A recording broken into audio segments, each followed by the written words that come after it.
Bonjour, nous allons maintenant étudier le chapitre numéro 9 portant sur la circulation dans le système à basse pression. Nous n'allons pas revenir dans ce chapitre sur les capillaires que nous avons d'ores et déjà abordés dans le système à haute pression, et ce même si dans certains manuels pédagogiques vous trouverez les capillaires dans la circulation à basse pression. Nous comprendrons donc pour système à basse pression tout ce qui a trait aux veines systémiques, au ventricule droit et à la circulation pulmonaire. Ce système à basse pression est qualifié de capacitif pour illustrer le fait que les veines contiennent près de 70% du volume sanguin total. Le plan du cours que nous allons utiliser est le suivant. Nous verrons dans un premier temps quelles sont les caractéristiques du système à basse pression, puis nous étudierons la compliance, la vénomotricité et le retour veineux que nous avons déjà abordé dans le cours portant sur le débit cardiaque. Nous parlerons ensuite de la relation entre le retour veineux et ce débit cardiaque, et enfin nous verrons quelles sont les techniques de mesure de la pression veineuse. Vous avez déjà rencontré cette diapositive dans le chapitre qui traite de la différenciation fonctionnelle des vaisseaux. Nous avions alors défini que la fonction du système veineux est de transporter le sang des tissus vers le cœur. Il ne s'agit plus de ramification, mais d'anastomose, c'est-à-dire de réunions successives pour donner deux veines principales connectées au cœur. Nous avions également dit qu'il règne à l'intérieur de ce système une pression basse, mais également une vitesse de circulation faible. Nous retrouvons là encore un schéma déjà vu par ailleurs, mais nous n'allons nous intéresser maintenant qu'à la partie droite de ce schéma. Contrairement à ce qu'il laisse penser et contrairement au système artériel, le retour veineux se fait principalement par deux vaisseaux, même si ici sur ce schéma on a l'impression qu'il n'y a qu'une grosse veine. En fait, nous allons retrouver les veines caves inférieures qui ramènent le sang provenant des organes situés au-dessous du cœur et la veine cave supérieure qui ramènera le sang des organes situés au-dessus du cœur. Vous vous rappellerez de vos cours d'anatomie que le sang veineux coronaire revient pour sa part dans l'oreillette droite par le sinus coronaire. Dans ce système, la résistance à l'écoulement du sang est constante et elle est pratiquement nulle. La pression moyenne dans ce système est également constante et pratiquement nulle. Enfin, en passant des vénules aux grandes veines, la vitesse moyenne du sang augmente. Cela vient du fait que la surface transversale totale des vaisseaux diminue. Notez cependant que le schéma laisse là aussi supposer que la vitesse dans les veines caves est la même que celle que l'on peut mesurer dans l'aorte, ce que vous voyez en transparence sous le cache. En réalité, elle ne sera que d'un quart environ de la vitesse mesurée dans l'aorte, soit en moyenne de 10 cm par seconde. Nous allons maintenant donc parler de compliance, un terme que nous avons déjà utilisé à propos de la capacité qu'a le muscle cardiaque à se déformer. En effet, la paroi des veines s'étire facilement car elle possède une média qui contient peu d'éléments élastiques et d'éléments musculaires. Nous parlerons pour les veines de forte compliance. Notez que j'ai dit peu d'éléments élastiques et musculaires et non pas d'éléments élastiques et musculaires. Nous reviendrons sur ces notions plus tard. Si la compliance est fixe, alors tout changement du volume contenu dans les veines entraînera un changement de pression veineuse. Et inversement, tout changement de pression veineuse entraînera un changement de volume contenu dans les veines. Et ceci ne sera vrai évidemment que si l'on admet que la compliance pendant un temps donné est fixe. Le passage de la position allongée à la position debout entraîne une augmentation du volume de sang contenu dans les veines des membres inférieurs. Nous parlerons de pooling veineux pour cette augmentation de volume et pour utiliser un terme anglo-saxon. L'augmentation de volume se traduira en une augmentation de la pression veineuse. Ainsi, la pression dans les veines des pieds d'une personne en position debout peut atteindre jusqu'à 90 mm de mercure. Ceci est lié à l'effet de la pression hydrostatique sur la pression veineuse. La pression hydrostatique étant la pression due au poids du sang à l'intérieur des vaisseaux. Elle est importante en position debout à cause de la distance entre les pieds et le cœur et à cause aussi de la grande compliance de la paroi des veines. L'élévation de pression se répercute au niveau capillaire, favorisant une sortie de liquide dans l'espace interstitiel et donc un éventuel œdème des membres inférieurs. Pour éviter cet œdème, que pouvons-nous faire ? Dans un premier temps, rien, car ce que nous avons dit là n'est vrai que pour une compliance fixe. Or, la compliance du système veineux n'est pas fixe. Il existe en effet une certaine vénomotricité, due à la présence de fibres musculaires lisses dans la paroi des veines. Grâce à cette vénomotricité, la compliance veineuse pourra varier et donc pourra ajuster le volume de sang contenu dans les veines. Une autre possibilité est de marcher. Voici un exemple de mesure de pression veineuse chez un individu qui commence par rester immobile. La pression veineuse, comme sur l'exemple précédent, est proche de 90 mm de mercure. On demande alors à la personne de marcher. Dès le premier pas, la pression baisse pour se stabiliser aux alentours de 30 mm de mercure. Si la personne arrête de marcher, en 20 secondes environ, la pression veineuse revient à la valeur proche de 90 mm de mercure. Donc, si vous êtes debout, le mieux c'est encore de marcher. Si vous restez debout sans marcher au-delà d'un certain temps, la pression veineuse augmente, le volume aussi, et vous développez un œdème. Vous pouvez aussi vous plonger dans une piscine. La pression exercée par l'eau va modifier la répartition de la masse sanguine, telle que représentée ici par la forme rouge au milieu de l'individu représenté à gauche de ce schéma. Cela dépendra aussi de la température de l'eau. Si l'eau est trop chaude, une vasodilatation cutanée viendra compliquer le phénomène. Mais là, nous commençons à aborder des notions de physiologie intégrative que je réserve pour le dernier chapitre de ce cours. Le mieux sera donc de vous immerger dans de l'eau froide. C'est ce que les athlètes aujourd'hui utilisent, que l'on appelle la cryothérapie d'immersion, qui est un moyen qui est utilisé pour favoriser la récupération, car ça a des vertus au niveau du muscle squelettique qui a été sollicité, mais ça aura également comme action de favoriser le retour veineux. Une question est de savoir s'il est possible de rester debout sans marcher au-delà de 20 minutes.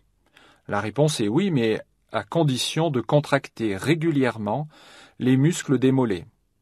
Les gardes anglais mettent à profit ce conseil pour éviter de faire des œdèmes des membres inférieurs. Ils contractent régulièrement leurs mollets de façon à solliciter la pompe musculaire. Les valvules veineuses empêchent ainsi un écoulement rétrograde et le sang va remonter vers le cœur. Sans cela, il pourrait se produire une perte de connaissance par diminution du retour veineux et donc du débit cardiaque. Lorsque ces valvules veineuses sont défectueuses, des varices vont apparaître. Les porteurs de ce type d'affection pourront être soulagés par le port de bas qualifiés de bas antivarices. Outre l'aspect esthétique indéniable, l'avantage de ce type de bas est que vous pouvez aussi les garder lorsque vous vous asseyez. Nous allons parler maintenant de vénomotricité. Nous avons vu que cette vénomotricité est due à la présence de fibres musculaires lisses et qu'elle permettra de faire varier la compliance veineuse et d'ajuster le volume de sang contenu dans les veines. La vénomotricité sera sous la dépendance des mêmes médiateurs chimiques que ceux évoqués pour la motricité artérielle. Une contraction des muscles lisses des veines produit une diminution de la compliance. Le volume veineux diminue et la pression veineuse augmente. Une relaxation des muscles lisses des veines produit une augmentation de la compliance. Le volume veineux augmente et la pression veineuse diminue. Voyons maintenant, tout naturellement, le retour veineux, notion qui, comme je vous l'ai rappelé tout à l'heure, nous avons abordée dans le cours portant sur le débit cardiaque. Le retour veineux est en réalité un débit. C'est le débit de sang exprimé en millilitres par minute qui revient depuis les veines systémiques vers l'oreillette droite.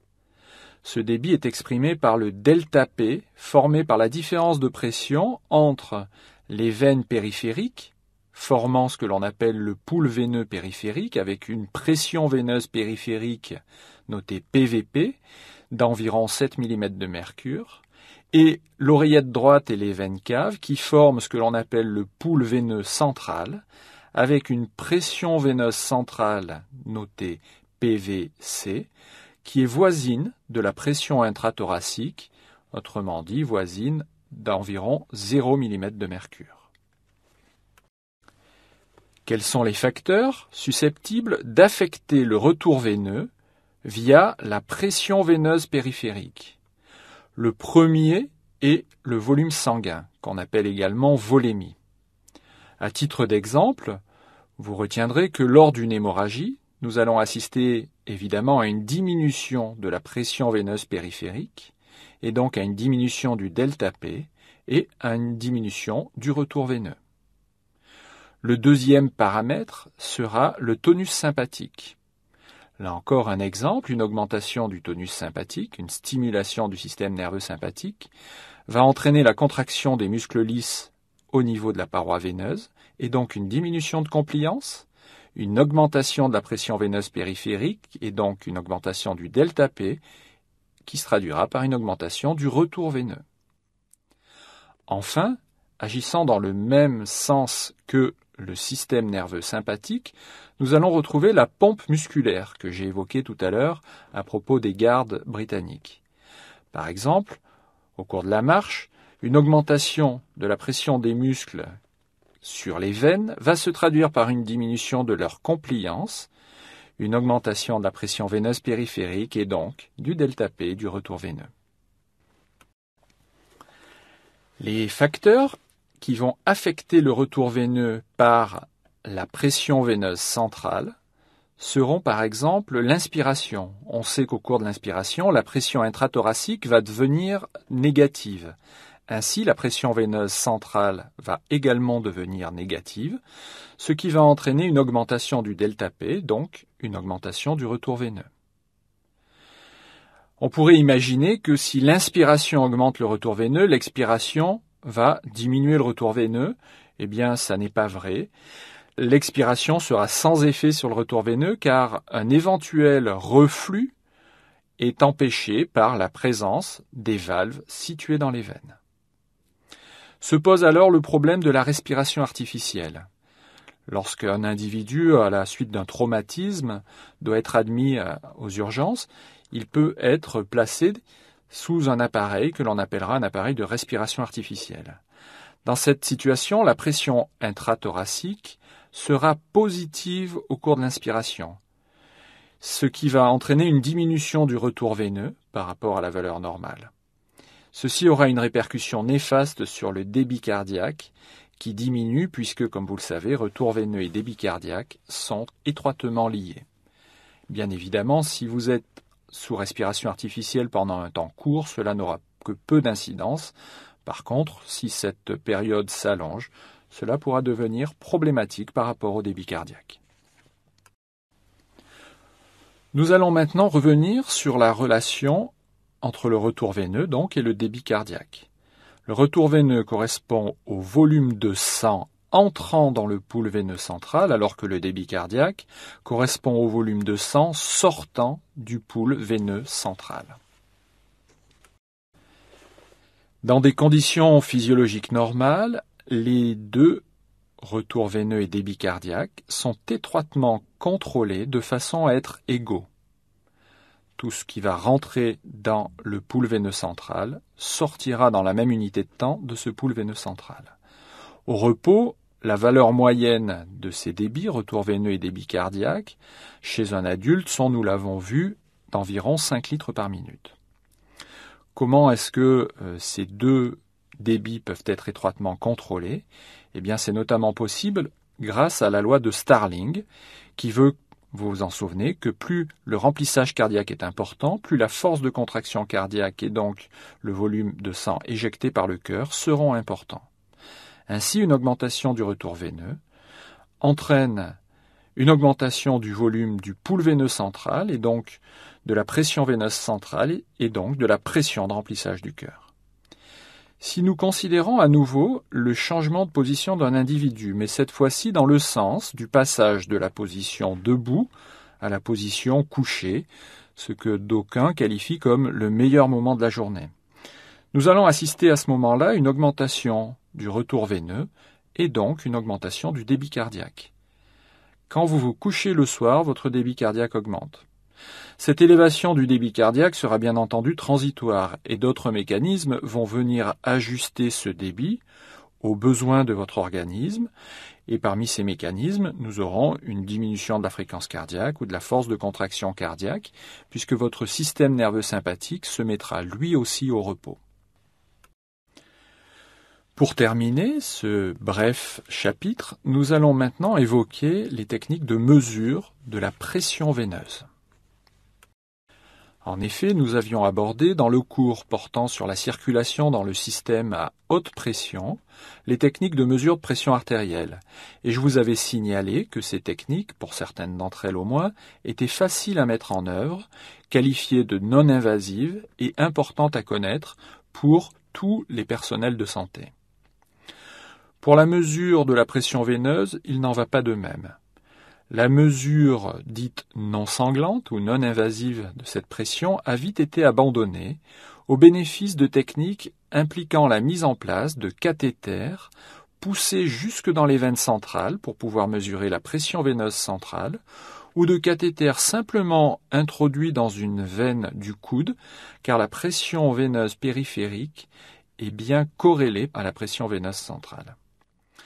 L'appareil que je vous montre ici dans la partie de droite est un phlébotonomètre, appareil qui a été inventé à l'hôpital universitaire de Strasbourg vers 1910 et qui est composé, comme le sont les appareils actuels, d'un tube manométrique à hauteur réglable, d'un réservoir contenant un soluté destiné à remplir le tube et rincer la tubulure qui va relier cet appareil au patient, et enfin d'une tige horizontale avec un simple niveau à bulles. Avec ce type de dispositif, on va pouvoir vérifier que la pression veineuse périphérique normale est comprise entre 4 et 8 cm d'eau, alors que dans des conditions pathologiques, comme ce que l'on peut rencontrer chez l'insuffisant cardiaque, elle pourra atteindre des valeurs de 20 à 25 cm d'eau. Je vous indique sur cette diapositive des valeurs exprimées non pas en centimètres d'eau, mais en millimètres de mercure, valeur donc de pression mesurée au pli du coude ou dans les veines centrales.